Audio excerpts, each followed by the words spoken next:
بسم اللہ الرحمن الرحیم۔ رحمت عالم صلی اللہ علیہ وسلم بازار کی طرف جا رہے تھے۔ جیب میں صرف 8 درم تھے۔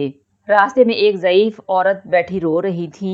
آپ صلی اللہ علیہ وسلم رک گئے، اس کے قریب پہنچے اور اس کے غم میں شریک ہونے کے لیے اس سے پوچھا، بی بی کیوں رو رہی ہیں؟ کیا حادثہ پیش آیا ہے؟ بی بی نے 2 درہم دے کر سودا لینے کو بھیجا تھا، درہم راستے میں گر گئے ہیں، اب وہ کیا خیال کریں گی؟ یہ کہہ کر بڑھیا پھر رونے لگی۔ آپ صلی اللہ علیہ وسلم نے جیب سے 2 درہم نکالے، بڑھیا کے ہاتھ پر رکھے اور اس کو تسلی دیتے ہوئے آگے بڑھ گئے۔ بازار پہنچ کر خدا کے رسول صلی اللہ علیہ وسلم نے 2 درہم میں ایک قمیص خریدی اور واپس ہو گئے۔ واپسی میں دیکھتے ہیں کہ ایک فقیر بالکل ننگا کھڑا ہے، پھٹا پرانا چیتھڑا ٹانگوں پر باندھ رکھا ہے اور صدا لگا رہا ہے، جو مجھے پہنائے گا خدا اسے جنت کا جوڑا عطا فرمائے گا۔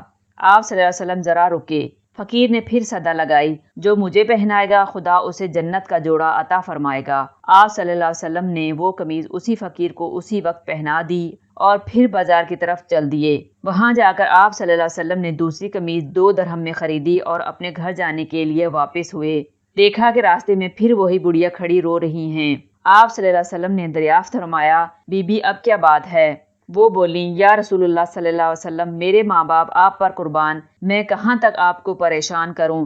گھر سے نکلے ہوئے کافی دیر ہو گئی ہے، گھر والیاں انتظار کر رہی ہوں گی، یہاں دیر لگ گئی ہے، اتنی دیر میں پہنچوں گی تو وہ ناراض ہوں گی اور برا بلا کہیں گی، سزا بھی دیں گی۔ بڑھیا یہ کہہ کر رونے لگیں۔ آپ صلی اللہ علیہ وسلم نے بڑھیا کی فریاد نہایت دھیان سے سنی۔ بڑھیا پر بڑا ترس آیا، اسے تسلی دی اور فرمایا، چلو اچھا میں تمہارے ساتھ چلتا ہوں۔ بڑھیا خوش خوش چل دی۔ خدا کے رسول صلی اللہ علیہ وسلم بھی ساتھ ساتھ تھے۔ تھوڑی ہی دور گئے تھے کہ کچھ انصار کے گھر نظر آئے۔ بڑھیا نے رسول اللہ صلی اللہ علیہ وسلم کو بتایا، میں انہی گھروں میں کام کرتی ہوں، ان گھروں کے مرد باہر گئے ہوئے ہیں، گھروں میں صرف عورتیں ہی ہیں۔ آپ صلی اللہ علیہ وسلم گھروں کے قریب پہنچے اور بلند آواز سے کہا، اے بیویو، السلام علیکم ورحمۃ اللہ۔ آواز مانوس تھی، ہر خاتون متوجہ ہوئی مگر بالکل خاموش رہی۔ کسی گھر سے کوئی جواب نہ آیا۔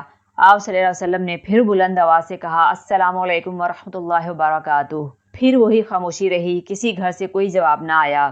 خواتین دروازوں کے قریب آ گئیں اور مشتاق تھی کہ دل نواز آواز پھر آئے۔ خدا کے رسول صلی اللہ علیہ وسلم نے تیسری بار پھر بلند آواز سے کہا، اے بیویو، السلام علیکم ورحمۃ اللہ وبرکاتہ۔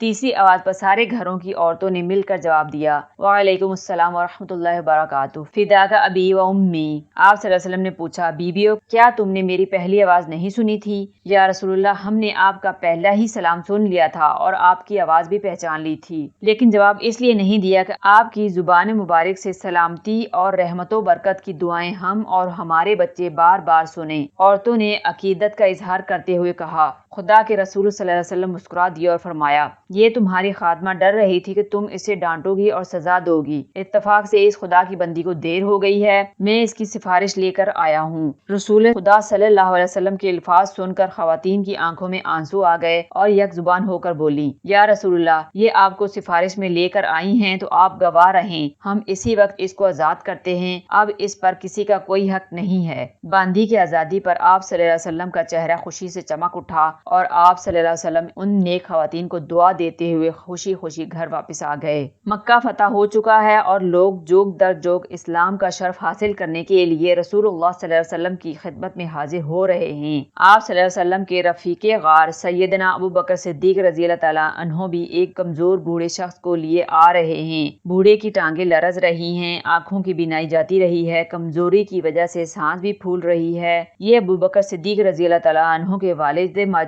ابو قحافہ عثمان ہیں۔ رحمت عالم نے انہیں دیکھا تو آنکھیں اشکبار ہو گئیں۔ ابو بکر صدیق رضی اللہ تعالیٰ عنہ نے کہا، یا رسول اللہ، ان کو کلمہ پڑھا کر اسلام کے حلقے میں داخل فرمائیے۔ خدا کے رسول صلی اللہ علیہ وسلم نے فرمایا، ابو بکر، تم نے خواہ مخواہ ایک بزرگ کو اتنی تکلیف دی، میں خود ہی ان کے پاس چلا جاتا۔ اور پھر آپ صلی اللہ علیہ وسلم نے ان کو کلمہ پڑھا کر اسلام کی دولت سے مالا مال کر دیا۔